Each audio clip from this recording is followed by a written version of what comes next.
अस्सलामुअलैकुम my YouTube family, कैसे हैं आप सब लोग। उम्मीद है खैरियत से होंगे। आज हम टेस्ट प्रिपेयर करेंगे केमिस्ट्री का पोर्शन, जो कि साइंस पोर्शन होता है। उसके लिए हम देखेंगे कि कौन से ऐसे बेसिक कॉन्सेप्ट हैं, क्योंकि केमिस्ट्री का जो बेसिक जो कॉन्सेप्ट सिखाए जा रहे होते हैं, जो पढ़ाए जा रहे होते हैं, वो 9th स्टैंडर्ड से ऑनवर्ड होते हैं, यानी कि 9th 10th first year second year यानी इंटरमीडिएट। और अगर आप लेक्चर की पोस्ट के लिए अप्लाई करेंगे तो भी आपके लिए जो बेसिक कॉन्सेप्ट होंगे वो बहुत मैटर करेंगे, क्योंकि इतने कॉम्प्लिकेटेड चीज़ें टेस्ट में नहीं दी जा रही होती, बेसिक्स दिए जा रहे होते हैं जिनको हम इग्नोर कर देते हैं। ठीक है, अगर हमें ये बेसिक्स के ऊपर जो है वो हमारे पास इतनी नॉलेज हो, स्ट्रॉन्ग हमारी बेस हो बनी हुई, तो हम उस टेस्ट को ईजिली सॉल्व कर सकते हैं। ये पोर्शन कितने मार्क्स का होता है? ये पोर्शन मोस्टली 30 मार्क्स का होता है। लाइक अगर आप एसएसटी की पोस्ट के लिए अप्लाई कर रहे हैं तो 30 मार्क्स जो हैं वो आपके केमिस्ट्री के पोर्शन से आएंगे, और 30 जो एमसीक्यूज़ होते हैं वो आपके बायो के पोर्शंस के लिए आते हैं। और फिर आपके पास 5 × 10 × 5 रेशो होती है आपके पास जनरल नॉलेज की, और इंग्लिश के पोर्शन की, और इस्लामियात के पोर्शन की होती है। तो बेसिक जो सब्जेक्ट वाइज एमसीक्यूज़ होते हैं वो एसएसटी के लिए, या फिर आप सीटी या आप फिर दूसरे जॉब एग्ज़ाम देख लेते हैं, जैसे कि लैब के लिए होता है, लैब अटेंडेंट के लिए होते हैं। इन तमाम चीज़ों के लिए आपके पास जो सब्जेक्ट होता है वो बेसिकली या तो बायोलॉजी होता है या फिर केमिस्ट्री। तो ये ना सिर्फ उस लिहाज से बेहतर है, बल्कि अगर आप दूसरे किसी भी एग्ज़ाम में देखें तो आपके पास साइंस का एक स्पेसिफिक पोर्शन दिया जा रहा होता है जिसमें 20 to 25 एमसीक्यूज़ आ रहे होते हैं। उनमें भी यही बेसिक एमसीक्यूज़ रिपीट हो रहे होते हैं। तो बजाय कि हम उनमें से चुन के लेके आते, ये पूरी का पूरा एक क्लास को कवर करने की कोशिश की है मैंने। 9th क्लास की जो केमिस्ट्री की बुक है उसके अंदर से ये जितने भी बेसिक कॉन्सेप्ट हैं A to Z यहाँ पे इस वीडियो में मौजूद हैं। ठीक है, अगर आप इनको अच्छे से प्रिपेयर कर लेते हैं तो आई एम श्योर कि आपके 30 मार्क्स जो है वो कहीं नहीं जाने वाले। ठीक है, पहले ये 30 मार्क्स कंप्लीट आपके पास ये वीडियो जो है ये आपको 30 मार्क्स दिला सकती है, अगर आप फुली फोकस होके इनको रेडी करते हैं। तो चले लेते हैं स्टार्ट आज की वीडियो का। टेस्ट प्रिपरेशन है हमारे पास केमिस्ट्री के पोर्शन के लिए। ठीक है, फर्स्ट इज यहाँ पे आपको बताती चलूँ कि जो फर्स्ट लेसन होता है केमिस्ट्री का, 9th क्लास केमिस्ट्री का देख लें, चूँकि बेसिक्स वहाँ से स्टार्ट हो रही होती हैं तो वहाँ पे आपको कंपाउंड्स, मॉलिक्यूल्स, मॉलिक्यूलर मास और ये तमाम चीज़ें इजीली मिल जाती हैं। बट हमारे पास इतना टाइम नहीं होता टेस्ट प्रिपेयर करते वक्त, हमने वहाँ से मेन पॉइंट्स चुनने होते हैं। तो बजाय कि आप मेन पॉइंट्स चुनते पूरी बुक पढ़ते, मैंने आपको एक प्रॉपर एक कंपाइल करके वो तमाम मेन पॉइंट्स यहाँ पे इस वीडियो में ऐड कर दिए हैं। ठीक है, आप इनकी प्रैक्टिस करें 2, 3, 4 दफ़ा भी आप अगर ये वीडियो देखते हैं तो मुझे लगता है कि आप लोग इतने इनके ऊपर ग्रिप कर लेंगे कि आपको इजीली ये पोर्शन अटेम्प्ट कर लेंगे। लेते हैं start. Shout out a compound from the following: ice cream, iron और एयर और सॉल्ट। ठीक है, अब इनमें से कंपाउंड हमने अलग करना है। जैसे कि हमने देखा हुआ है कि कंपाउंड क्या होता है, मैटर क्या होता है, सब्सटेंस क्या होता है। तो इन तमाम चीज़ों में हमने क्या करना है कि जो सब्सटेंस होता है वो चूँकि ओरिजिनल फॉर्म होती है मैटर की, और सब्सटेंस क्या कर रहा है, या तो हमें दे रहा है कंपाउंड दे रहा है, या हमें कंपाउंड और एलिमेंट दे रहे हैं, या तो हमें मिक्सचर दे रहा है। ठीक है, कोई भी मैटर है, मैटर जो है बेसिकली मैटर क्या है, वो कोई भी चीज़ जो जगह घेरती है, वजन रखती है, ये हम देखते हुए आ रहे हैं। तो उनको जो मैटर होता है वो 2 तरह की आगे फर्दर जो है वो डिवाइड होता है। एक तो होता है सब्सटेंस जो कि फर्दर ब्रोकन डाउन जो है वो क्योंकि वो ओरिजिनल फॉर्म में होता है, और एक होता है मिक्सचर। सब्सटेंस जो होगा वो क्या होगा, उसको हम फर्दर अगर डिवाइड करना चाहें तो सब्सटेंस हमारे पास या तो एलिमेंट होगा या कंपाउंड होगा। ठीक है, अब हमारे पास यहाँ पे हमने देखना है कि इनमें से कंपाउंड कौन सा है, तो कंपाउंड हमारे पास क्या है, सॉल्ट है। ठीक है, the symbol of lead, symbol क्या है, ASNA नहीं हो सकता, SP नहीं हो सकता, PB सिंबल है। ठीक है, free radical, free radical is extremely inter all of these extremely stable, extremely reactive. तो जो रेडिकल होते हैं चूँकि वो फ्रीली मूव कर रहे होते हैं, उनके ऊपर चार्ज होता है, कोई भी चार्ज होगा। रेडिकल क्या है कि उनके ऊपर having some type of charge, या तो पॉजिटिव चार्ज होगा उनके ऊपर या नेगेटिव चार्ज होगा, तो एक्सट्रीमली इंटर साइड पे होंगे, तो इन्हें कहेंगे free radical. The equation of relationship between atomic number and mass number. अब यहाँ पे आपको पता होना चाहिए कि एटॉमिक नंबर क्या है और मास नंबर क्या है, ठीक है। एटॉमिक नंबर क्या होता है कि किसी भी जो आपके सामने अगर आपके पास इक्वेशन आ जाती है तो आपको ये पता हो कि एटॉमिक नंबर और मास नंबर में डिफरेंस क्या है। एटॉमिक नंबर किस चीज़ को ज़ाहिर कर रहा है, मास नंबर किस चीज़ को ज़ाहिर कर रहा है। तो एटॉमिक नंबर क्या है बेसिकली, जिसको जी से ज़ाहिर किया जा रहा है, ठीक है। एटॉमिक नंबर बेसिकली क्या है, जिसको जी से ज़ाहिर किया जाता है। और बेसिकली एटॉमिक नंबर हमारे पास क्या कर रहा होता है, ये एटॉमिक नंबर जी से ज़ाहिर हो रहा है। तो जी बेसिकली एटॉमिक नंबर है क्या, आपको ये पता होना चाहिए। Atomic number is basically element के हर एटम पे अंदर जो न्यूक्लियस है उसमें मौजूद प्रोटॉन्स की तादाद को जी से ज़ाहिर किया जाता है। यानी जी क्या है, प्रोटॉन्स की तादाद है। और उसके साथ साथ अब अगर हम देखें कि मास नंबर क्या है, वो हमारे पास प्रोटॉन और न्यूट्रॉन की तादाद है। यानी जी जो है वो हमारे पास सिंपली एक तादाद को बता रहा है कि इसमें सिर्फ हमारे पास जो एलिमेंट के हर एटम के न्यूक्लियस में मौजूद प्रोटॉन्स हैं, ठीक है, जी। और जो हमारे पास मास नंबर है वो न्यूट्रॉन्स और प्रोटॉन्स मिल के जो है वो हमारे पास क्या बना रहे हैं, वो मास नंबर बना रहे हैं। तो मास हमारे पास किससे ज़ाहिर हो रहा है, ए से, ठीक है। अगर हम इक्वेशन बनाना चाहें तो हम इक्वेशन कैसे बना सकते हैं इसकी, ए जो कि हमारे पास मास नंबर है, ए को फाइंड करने की कोशिश करें अगर हम, तो ए इक्वल है z प्लस एन, ठीक है, z प्लस एन, यानी कि ये वाला करेक्ट ऑप्शन होगा।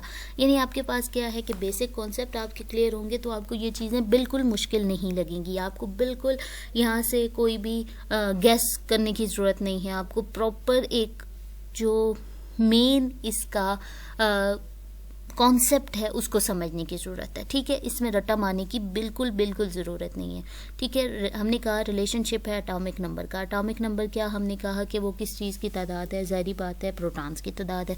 प्रोटॉन्स हमेशा हर एक जो एलिमेंट होगा, हर एक का एटम होगा, वो वही रहेगा, ठीक है। एलिमेंट वो वही रहेगा। जैसे कि अगर हम कहते हैं ना कि वो चेंज नहीं होता, इसलिए वो उसको हम कहेंगे कि एटॉमिक नंबर मखसूस होता है। यानी जी जो है वो हर एक का मखसूस होगा। जैसे कि हम कहते हैं कि C6, ठीक है, C6 हम जब कहते हैं तो हमारे पास क्या मतलब है इसका, C6 का मतलब ये है कि इसके पास 6 प्रोटॉन है, ठीक है, 6 प्रोटॉन है इसके न्यूक्लियस के अंदर। और मास नंबर कब बनेगा, जब हम कहेंगे कि इसके अंदर जो प्रोटॉन्स हैं और न्यूट्रॉन्स हैं दोनों को बताएं। तो प्रोटॉन्स न्यूट्रॉन्स एन से, प्रोटॉन जी से, तो Z plus N equal to mass number. Next हमारे पास आ जाता है मॉलिक्यूलर मास। मॉलिक्यूलर मास जो है वो वाटर का कितना, या आप याद भी रख सकते हैं कि 18 AMU जो है वो उसका मॉलिक्यूलर मास है, ठीक है। नेक्स्ट हमारे पास आ जाता है the smallest unit of ionic compound. जाहिर बात है आयनिक कंपाउंड की सबसे स्मॉलेस्ट यूनिट क्या होती है कि वो हमारे पास आयन्स होते हैं, ठीक है। अब हमारे पास अगर आ जाता है यहाँ पे मॉलिक्यूलर आयन्स क्या हैं, मॉलिक्यूलर आयन्स के वो होते हैं जिनमें से जब किसी एक मॉलिक्यूल में से क्या हो, एक या एक से ज़्यादा इलेक्ट्रॉन्स निकल जाएं या दाखिल हो जाएं, ठीक है, वो क्या होंगे, मॉलिक्यूलर आएंगे, ठीक है। यहाँ पे हम मैं ये बताती चलूँ कि हमारे पास क्या होता है कि मॉलिक्यूलर आयंस भी होते हैं। आयंस जो हैं वो आगे से हम उनकी डिफरेंट देख लेते हैं कि डिफरेंट डिटेल हम देखेंगे आगे जाके कि मॉलिक्यूलर आयंस होते हैं जिनमें से एक या एक से ज़्यादा इलेक्ट्रॉन्स जो है वो निकल जाते हैं या दाखिल हो जाते हैं, तो उन्हें मॉलिक्यूलर आयंस कहते हैं। अब ये पॉजिटिव भी हो सकते हैं, आयंस जो होते हैं ये पॉजिटिव भी हो सकते हैं और ये नेगेटिव भी हो सकते हैं। जब ये आयन पॉजिटिव होंगे तो हम इनको क्या कहेंगे कि ये कैट आयन बनाएंगे। पॉजिटिव होंगे तो क्या कौन से आयन होंगे, यानी एसी के अंदर मैं 2-3 चीज़ें और जो है वो एक्सप्लेन करने की कोशिश कर रही हूँ। जब ये आयंस जो है वो पॉजिटिव होंगे तो यहाँ पे अगर आ जाता है कि आपके पास अगर मॉलिक्यूलर आयन पॉजिटिव हैं तो उनको क्या कहेंगे, उनको कैट आयन कहेंगे। अगर ये मॉलिक्यूलर आयंस नेगेटिव हैं तो इनको क्या कहेंगे, एन आयंस कहेंगे, ठीक है। लेकिन जो स्मॉलेस्ट यूनिट होगी आयनिक कंपाउंड की वो क्या होगी, आयनिक। आयनिक से नाम याद रखिएगा, आयनिक कंपाउंड की स्मॉलेस्ट यूनिट आयंस होती है, ठीक है।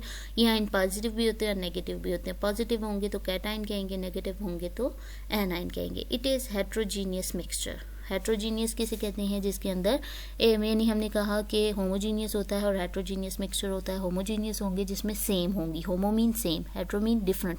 तो सैंड के अंदर क्या होती है कि डिफरेंट प्रॉपर्टीज़ होती हैं, डिफरेंट जो उसकी जो कंपोजिशन है वो डिफरेंटली होती है, तो इसलिए उसके सिमिलर उसके अंदर चीज़ें नहीं मौजूद होती हैं। सिंपल अल्फाज में अगर बताऊँ तो सिमिलर जब नहीं होंगी तो वो होंगी हेट्रोजीनियस। तो सैंड के अंदर जो है वो डिफरेंट होती हैं, इसलिए इसको हेट्रोजीनियस कहते हैं। The empirical formula of glucose is CH2O, ठीक है।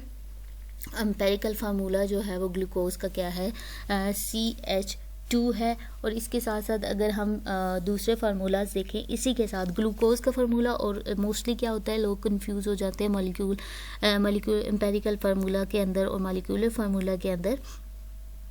तो हमारे पास जो है वो मॉलिक्यूलर फार्मूला अगर हम देखें किसी भी चीज़ का, लाइक कंपाउंड का देख लें, हम वाटर का देख लें या शुगर का देख लें। शुगर का फार्मूला आप याद रखें, मॉलिक्यूलर फार्मूला उसको होता है C12H22O11 और एम्पेरिकल फार्मूला होता है ग्लूकोज का CH2O, ठीक है। ये लाजमी, ये दोनों कंफ्यूजिंग होते हैं तो इनको लाजमी याद रखें। Next is the number of atom in 1 mole of carbon, ठीक है। इसके अंदर जो है वो 1 मोल के अंदर कितने होंगे, 6.02 मल्टीप्लाई 10 की पावर 23। अब ये क्या है 6.02 मल्टीप्लाई 10 की पावर 23, इसको हम देख लेते हैं कि ये हमने कहा कि कार्बोनेट इसका नंबर ऑफ एटम इन 1 मोल के अंदर, ठीक। हमने ये देखना है कि ये जो हमारे पास पार्टिकल का मजमूआ होता है, ठीक है। पार्टिकल का मजमूआ जो भी होगा वो 1 मोल के होगा। 1 मोल कितने का होगा, 6.02 मल्टीप्लाई 10 की पावर 10 की पावर 23। यानी ये अब हम डिटेल में अगर हम देखें तो ये एवोगाड्रो नंबर जो कि हमारे पास किसी भी एटम का 1 मोल के इक्वल होता है। It is the try atomic molecule. Try mean 3 atomic molecules यानी वाटर। H2O फार्मूला अगर हम ये देखें तो H2O हाइड्रोजन के 2, हाइड्रोजन के 1, H2O यानी हाइड्रोजन के 2 और ऑक्सीजन का 1, ठीक है। नेक्स्ट हमारे पास आ जाती है 10×11 द वैलेंसी ऑफ नाइट्रोजन। अब वैलेंसी क्या होती है, बेसिकली अगर हम वैलेंसी को गौर से देखेंगे तो वैलेंसी जो है वो एक एटम की दूसरे एटम के साथ मिलने की इस्तेदाद है, ठीक है। और एटम के आखिरी शेल में जो मौजूद इलेक्ट्रॉन्स हैं वो या तो किसी के साथ कंबाइन हो रहे हैं या तो फिर वो ले रहे हैं। तो बेसिकली वैलेंसी क्या होती है कि वो किसी दूसरे एटम के साथ मिलने की उनकी इस्तेदाद होती है। तो नाइट्रोजन की अगर हम देखें तो नाइट्रोजन की वैलेंसी हमारे पास क्या होती है, 3। The study of hydrocarbons and their derived compound is called organic chemistry. Hydrocarbons and derived compound, ठीक है। The maximum number of electron that can be accommodated in M shell is 18. Maximum यानी ज़्यादा से ज़्यादा पूछा गया है तो maximum number of electron जो M shell में होंगे वो कितने होंगे, 18 होंगे। maximum होंगे यानी ज़्यादा से ज़्यादा। मिनिमम पूछे जाते तो इनकी तादाद हम डिफरेंट बता रहे होते हैं, लेकिन मैक्सिमम एम शेल में है, एम से मैक्सिमम एम शेल के अंदर और 18 है। The value of Planck's constant is 6.63 10 की पावर 10 × 34 JS। प्लैंक्स कांस्टेंट की वैल्यू याद रखें 6.63 multiply 10 × 34 JS। The number of isotopes of carbon. Isotopes जो हैं उसके जो कार्बन के आइसोटोप्स हैं उनकी तादाद कितनी है, तो कार्बन के आइसोटोप्स की तादाद जो है वो 3 है। The lowest energy level is, lowest energy level अगर हम देखें तो लोएस्ट एनर्जी लेवल कहाँ पे होता है, के शेल में होता है, ठीक है। शेल होते हैं डिफरेंट KLMN, तो उसके अंदर जो लोएस्ट एनर्जी लेवल होता है वो हमारे पास के होता है, ठीक है। Canals rays are actually protons, ठीक है। हमने क्या कहा कि डिफरेंट इलेक्ट्रॉन्स कहीं प्रेजेंट होते हैं, प्रोटॉन्स होते हैं, हेक्स रेज, न्यूट्रॉन्स होते हैं। तो हमारे पास जो कैनाल रेज होती हैं वो बेसिकली प्रोटॉन्स होते हैं, ठीक है, किसी भी एलिमेंट्स के अंदर। Number of neutron in deuterium. Deuterium के अंदर जो है वो हमारे पास नंबर ऑफ इलेक्ट्रॉन्स कितने हैं, तो ड्यूट्रियम के अंदर नंबर ऑफ इलेक्ट्रॉन्स हमारे पास 1 है, ठीक है।